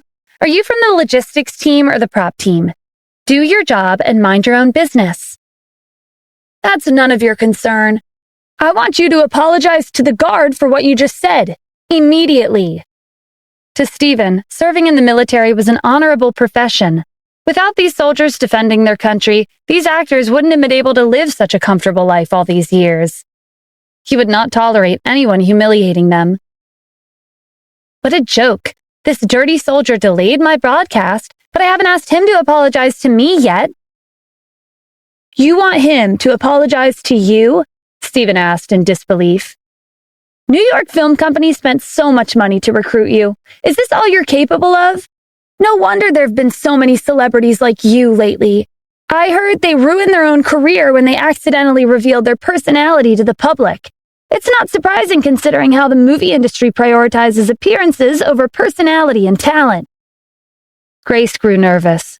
Recently, there had been quite a number of celebrities ruining their career that they had painstakingly built over the years. One such celebrity had made a thoughtless, insulting comment regarding the country's history, which had resulted in a statewide ban from media appearances. If the man in front of her held an influential position, her career as an actress would be over. "Who are you?" Grace asked cautiously. Stephen motioned to the guard. "We're in the same position. I'm also a soldier, and I've experienced risking my life on the battlefield." Grace clicked her tongue. "I thought you were some kind of commander. Turns out you're a dirty soldier too. What's so great about that?" "This is the third time you've called us dirty," Stephen said. "I'll give you a chance. Apologize to all the soldiers in the country on your live broadcast, and I'll forget what happened today." "Did I hear you right? Do you want me to apologize to you? I see you haven't figured out the situation yet. Right now, this guard is disrupting my broadcast and hindering my work. You're also disturbing me. The two of you are the ones who should apologize. Since you're both soldiers, I can also give you a chance. Apologize to me, and I'll let this go." Stephen laughed. He had never seen someone think so little of the military. She wasn't taking any of them seriously. She had waltzed in here with Regina and her team like she owned the place. "What are you laughing at?" Grace snapped. "If you're going to apologize, then hurry it up. I might change my mind later." "I'm afraid you're not worthy of getting an apology from me." "You need some sense beaten into you." Grace reached for Stephen's collar, but he stepped to the side and avoided her. When she stumbled forward, her foot caught on a crack in the pavement, and she tripped and fell to the ground. Grace was in a daze as she sat on the ground. She'd been humiliated in front of her audience. Her team and the rest of the staff stared with wide eyes. Whenever Grace was in public, fans would chase after her for a picture or an autograph. They had never seen her in such a sorry state. Even Regina considered Grace a valuable asset to her company. She had provided her with the best resources to ensure a successful career. But someone like Grace, who'd always been at the center of attention, had been humiliated by a nobody. The soldiers looked on from the sidelines, having no intention of getting involved. These actors had come out of nowhere and started filming everything around the camp. The chaos had annoyed them to no end. However, they had received orders from their superiors that these people were here to film a reality show. They were not allowed to stop them from streaming live broadcasts, and when necessary, they had to assist them in any way they could. These soldiers had tried their best to be patient. Stephen had ignored their superiors' orders and called these actors out on their behavior. It was extremely satisfying. Grace's team and the other staff rushed over. "Hey, are you crazy? Why are you hitting people in broad daylight? Do you know what you've done? You hit her in front of millions of fans. Even if they let this go, our company certainly will not." "When exactly did I lay a hand on her?" Stephen shot back. "She fell over by herself. Should I be scared of these brainless fans of hers?" He snatched Grace's phone and snapped it in half. "It's all because of unethical celebrities like her that there's so much negativity on the internet. Continuing the broadcast is a waste of time." Grace stared at her broken phone on the ground in stunned silence. Her manager was furious. "Are you crazy? You're just a small-time soldier who no one's heard of. Grace has millions of fans." He was so caught up in his tirade that he didn't realize that a person who could crush a phone with his bare hands was anything but ordinary. "These are military grounds. It's not your turn to shout. You can talk to me after you lower your voice." Stephen kicked the manager's legs out from under him, forcing him to his knees. The rest of the staff rushed over to defend the manager, but Stephen was faster. He forced all of them to their knees with a sweep of his leg. "Still have complaints?" Stephen asked as he looked around at the crowd. After witnessing Stephen's strength, the rest of the staff were too afraid to look him in the eye. They quickly lowered their heads. No one said anything. The soldiers continued to watch from the side in satisfaction. They wanted to personally teach this rowdy group of people a lesson, but they couldn't act rashly without direct orders from their superiors. It didn't take long for the commotion to reach the other actors who were streaming live broadcasts of their own. They hurried over with righteous indignation and gathered around Grace. "You're going overboard. We came here to film a show to promote the military. This is blatant disrespect. We can't let this go so easily." They were acting like Stephen and the other soldiers had done something wrong. With so many people here to help, Grace found her backbone. She got to her feet with renewed confidence and assumed her previous threatening posture. "I'll give you another chance. If you apologize to me and my team, I'll let this go. If not, then don't even think of continuing your service. It doesn't matter where you go. I'll use all my power to make you blacklisted from the military." "I'd like to see you try," Stephen said. Regina noticed the commotion and rushed over. "What's going on here?" "This barbaric soldier hit me," Grace complained. "You have to do something about him." Regina patted her shoulder. "Don't worry, I'll handle this." She walked up to Stephen. "Apologize to Grace now." Stephen cast her a sidelong glance. "Who are you?" "I'm Regina, the CEO of New York Film Company." "And who gave you permission to film around here?" Regina took a second to assess him. He wasn't dressed in uniform, and he didn't resemble a leader in the slightest. From his appearance, he seemed to be in his 20s. He was much too young to hold a leadership position. "I almost thought you were the commander of this base from your tone." "Okay, you want to know who gave me permission? Then I'll tell you. It was Colonel Claus. He's the head of public relations at the base. He and I are acquaintances. You're just a simple soldier. Are you questioning your superior?" "Why can't I? Tell Hubert to come here right now and explain this situation to me. If not, I'll demote him," Stephen said. Regina snickered. "Do you think you're some kind of senior officer? All right, I'll give him a call. Let's see how he decides to deal with you." After the call was made, an officer with a colonel badge on his uniform hurried over with a few soldiers within minutes. Regina gestured to Stephen. "We came here to film our reality show, but this person tried to stop us and even beat up my staff." Hubert's expression turned cold. "Which class are you from? What right do you have to hit someone?" Stephen had been here a couple of times, but with Hubert's rank, he'd never seen him before. As such, Hubert did not recognize Stephen as the commander-in-chief. "That's none of your concern," Stephen said. "Let me ask you this. Did you give these people permission to enter our base to film a show?" "Yes, I approved their request. Is something the matter?" Hubert asked. "Colonel Claus, correct? You're the head of public relations. Have you forgotten the rules? Our bases are classified as a military secret, and outsiders are not allowed to film." Hubert was very clear about the rules, but he'd already bragged to Regina about his influence. If he stopped here, people would think that his department was for decoration and didn't hold any real power in the military. "I gave New York Film Company permission to film a reality show to promote the military. Do I need your permission for that?" Stephen gave him an unimpressed look. "Are you really a soldier? The whole world knows about us. Are you sure we need this kind of publicity?" Regina interjected. "Colonel Claus, he keeps talking like we trespassed. Are your soldiers looking down on me and my company?" "You've got it wrong," Stephen said. "It's the other way around. You're the ones looking down on us. All of you, listen well. First, Colonel Claus, you broke the rules and allowed outsiders to enter our base to film a reality show. This is a violation of military regulations. Second, these people have filmed confidential information concerning our base. Third, the actress named Grace publicly humiliated a guard for denying her entry into a confidential area. Colonel Claus, these 3 reasons are enough to send you to the military court." Hubert took a deep breath. He didn't expect the soldier not dressed in uniform to know the military system like the back of his hand. Hubert glanced at Regina. "Did you really film a confidential area? I did approve of your show, but I asked you to remain within the permitted locations. You should be aware that there are many confidential areas here.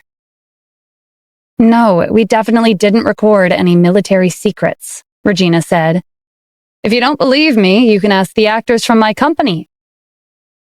Grace and the other actors had wandered all over the camp and taken pictures of practically the entire base, but they couldn't admit to that.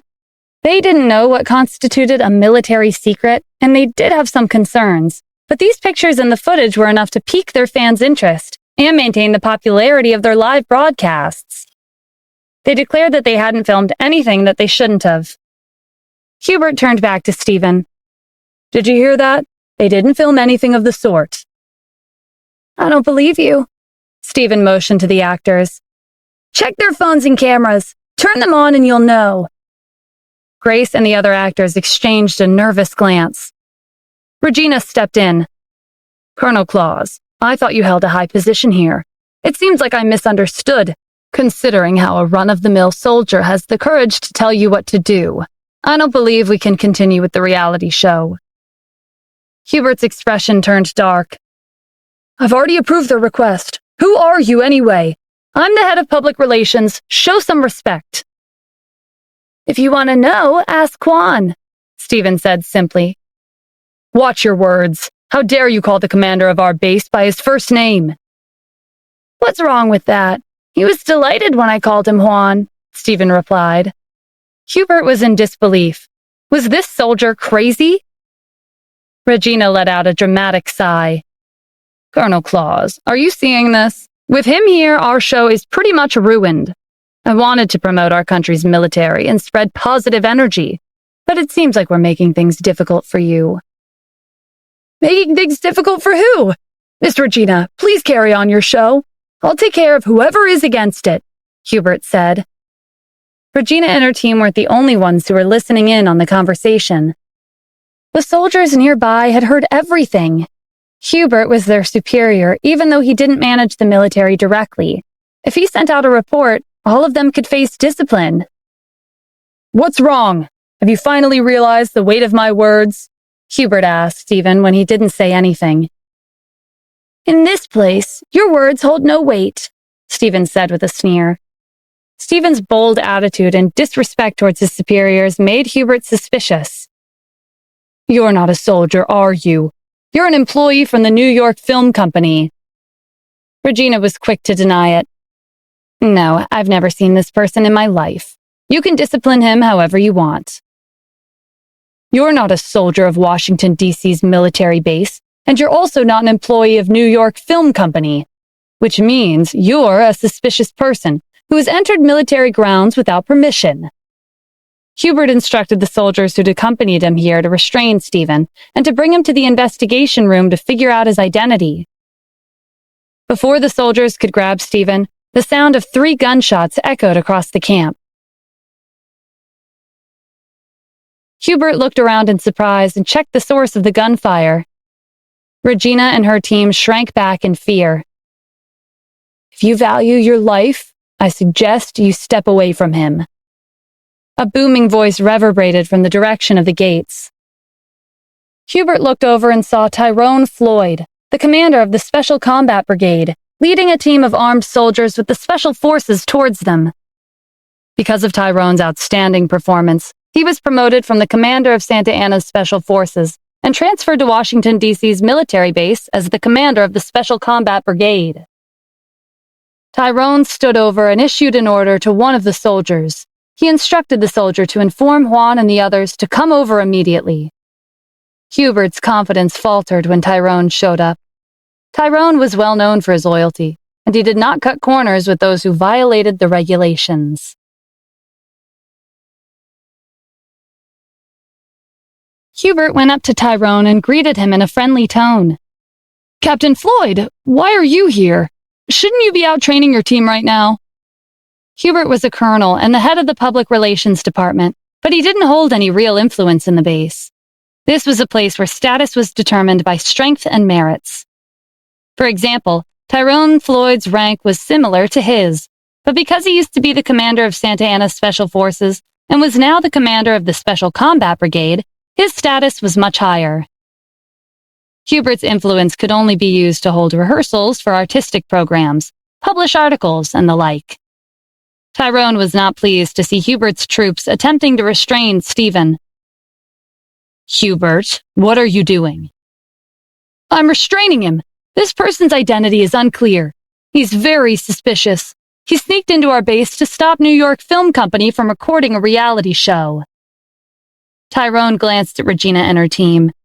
Grace and the other actors were dressed in revealing designer clothes with their phones and cameras in their hands. "When did our base become a platform for celebrities to profit?" "Don't be so harsh. New York Film Company is one of the top production companies in the country. They're here to promote our military.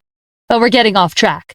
This man here is suspicious, and I suspect he's a spy sent by the enemy." Hubert was trying his best to steer their conversation away from Regina and her team because he knew that he was in the wrong. He hadn't reported his decision to approve of the reality show to Juan and the higher-ranking officials. None of them knew about it. Hubert was thinking that once the show was completed, even if Juan and the others found out, they would have no choice but to accept it. While Hubert and Tyrone were talking, Regina's phone rang. It was Angelo, the head of the Sierra family in New York City. "Regina, how's the filming coming along?" Regina was the CEO of New York Film Company, but she only had 5% of its shares. The real financial backer of her company was actually the Sierra family. They owned 30% of the shares. They were also the ones who had suggested for Regina and her team to film a reality show at Washington, D.C.'s military base.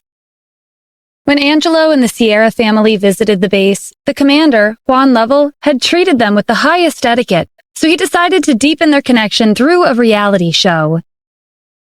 "It was progressing smoothly, but a few troublemakers are hindering our filming," Regina replied. "Colonel Claus is handling it as we speak."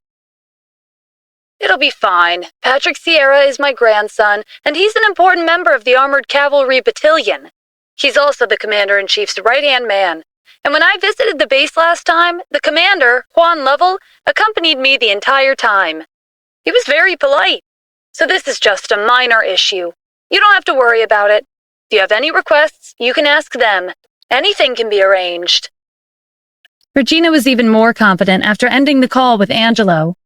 When she heard Hubert call Tyrone the commander of the Special Combat Brigade, she was worried that their filming would go south. It turned out that Angelo's fifth grandson, Patrick Sierra, was the right-hand man of the commander-in-chief. With New York Film Company's connection to the Sierra family, no one would be able to ruin their show. Tyrone wasn't distracted by Hubert's attempts to divert the conversation. "I'll speak with you later in regards to this person's identity. Please answer my question. Who approved this group of celebrities to film a show at our base?" Hubert felt a little embarrassed that he was being questioned by Tyrone and a suspicious person of unknown identity in front of Regina's team and the soldiers. Regina put on an act as if she and her team were really going to leave. "Colonel Claus, I think we should let it go. This isn't worth it. We'll be packing up and returning to New York City." Hubert quickly stopped her. He had lost all faith and his sense of reason. "Wait, don't leave. Tyrone, you may be a commander, but you don't have a right to interfere in our artistic endeavors." Hubert pointed at Stephen. "This person tried to disrupt the filming. He has to be dealt with." "Dealt with?" Tyrone repeated in disdain. "Do you know who he is?" "It doesn't matter who he is." Hubert waved for two soldiers to come forward. "What are you all waiting for? Do it!" Hubert had lost his mind. If he had stopped to think for a second, he would have realized that the man standing in front of him did not have an ordinary identity. Just as Hubert's troops reached for Stephen, the ground beneath their feet shook, as if there was an earthquake. Regina and her team looked around in a panic. Armed soldiers in uniform rushed towards them from all directions. They surrounded Hubert and Regina's team in a neat square formation. A soldier with a Major General badge on his uniform jumped off of his motorcycle with a firearm in hand. "Who's attempting an attack on the commander-in-chief?" Hubert's mind cleared with his arrival. This was the commander of the Armored Cavalry Battalion, Alexei Hollis. He was a major general, and he was on equal footing with Juan. Hubert looked around in confusion. "The commander-in-chief's here? Where is he?" Tyrone was fed up with his ignorance. Your stupidity is astounding. He stood beside Stephen and said, Isn't it obvious that he's the commander? Hubert was in disbelief. He couldn't imagine this annoying young man in front of him being the commander-in-chief. It wasn't just Hubert. Regina also couldn't believe it. He's definitely not the commander. This has to be some kind of trick. What trick? Alexei asked in contempt. He faced Stephen and saluted him. At this moment, Juan and the other officers arrived as well. First, Juan asked, What's going on here? Then he saw Stephen and ran up to greet him. Hubert's stomach sank. This young man really was the commander-in-chief. Tyrone's words weren't trustworthy, but Juan was the commander of DC's military base.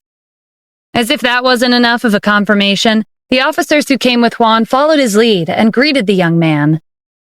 Regina and her team were shaking in fear. Stephen returned their greetings with a nod. Juan, I see that you have an artistic soldier amongst your ranks. If Hubert still had doubts, he was now 100% certain that this man was the commander-in-chief. He was calling Juan by his first name. Stephen gestured to Regina and her team. Take a good look. These celebrities entered your base and made a mess of the camp. Confidential information was being broadcasted live. Did you give them permission to film a show? Mr. Adams, please calm down. I just found out about this. Juan fixed Hubert with a glare. What's going on here, Hubert? When did I give you permission to record a reality show? They're here to promote the military, Hubert answered carefully. The strength of our military is well known across the country and overseas. This kind of publicity is wholly unnecessary.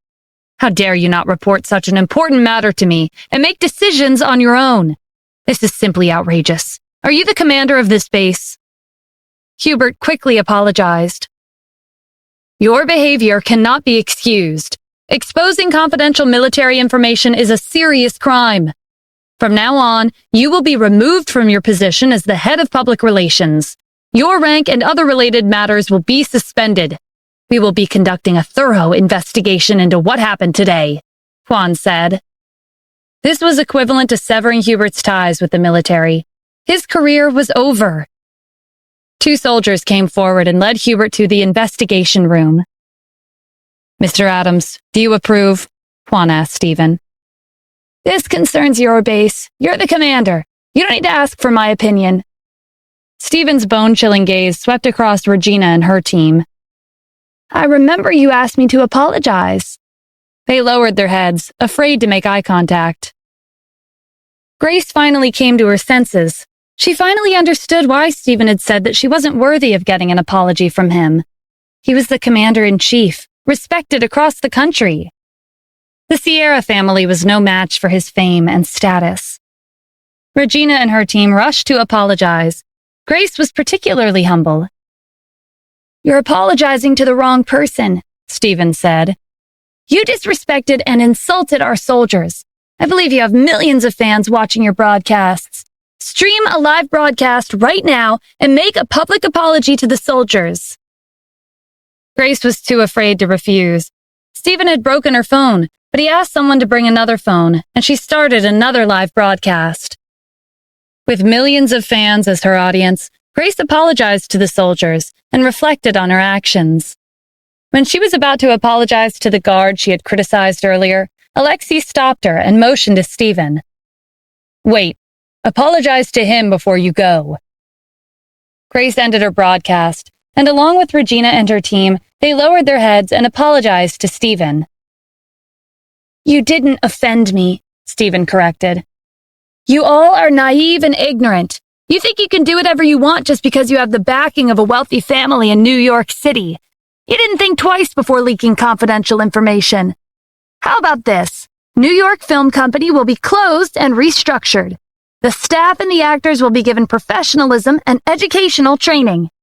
During this time, none of them will be allowed to broadcast. After they complete their training, they may go back to work and resume streaming. Grace and the other actors weren't sure if they could maintain their popularity while they were training. It was common for celebrities to be forgotten after a long period of absence. Moreover, they had offended the commander-in-chief. They couldn't guarantee that he wouldn't blacklist them from the entertainment industry. Even so, Regina and her team had no complaints. They had made a huge mistake and provoked the commander. It was fortunate that they had been able to hold on to their lives. When we return to New York City, our company will halt its operations and conduct comprehensive educational training to promote professionalism, Regina promised. Just as Regina and her team were about to leave, Stephen called them back. One more thing. Before you leave, apologize to the CEO of Tanith Corporation, Kim Cassidy. Regina was surprised that he knew about the incident at Tanith Corporation. I understand. I'll drop by Miss Kim's company before returning to New York City. And so, Regina brought Grace and the other actors to Tanith Corporation. At this time, Kim was working in her office. Her secretary barged into the room in a fluster. This is bad, Miss Kim. Regina and her group are here again. Kim frowned and went to the window to check out the situation downstairs. Sure enough, Regina and her group were heading towards the building. Do you think they're here to cause more trouble? Her secretary asked worriedly. Kim had turned down Regina's request to purchase Tanith Corporation, and they had parted ways on a bad note. Her secretary was especially concerned about Regina's connections with the underworld and an influential family. It'll be fine. I'll take care of it, Kim said calmly. She took the elevator to the lobby and exited the building. Tony had brought a group of security guards to accompany her. They were gathered at the main entrance. Tony watched Regina and her group coming closer with narrowed eyes. He stood protectively in front of Kim. Don't worry, Miss Kim. With us here, we won't let them lay a hand on you. Tony and the security guards steeled themselves for a brawl. To their surprise, Regina and her group lined up and lowered their heads. Miss Kim, I'm very sorry about what happened this afternoon. Please forgive me, Regina said. Her team followed her lead and gave Kim their own apology. Kim was taken aback by their sudden change in attitude. Miss Regina, what's the meaning of this? Please accept our apology, Regina said. If not, we'll have to stand here and apologize until you do. Just as Regina and her team were about to shout their apologies again, Kim interrupted to prevent them from making a scene in front of the company. All right, I forgive you, but could you at least give me an explanation? Please don't ask, Regina said, looking embarrassed. We realized our mistakes after being taught a lesson, so we're here to give you our sincerest apologies. Kim thought back to how Stephen had stormed out of her office earlier today. She wondered if he was behind this.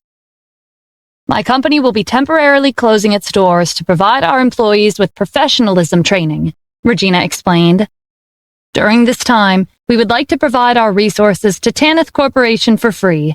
Whether it's props, equipment, actors, or script directors, we can make arrangements at any time.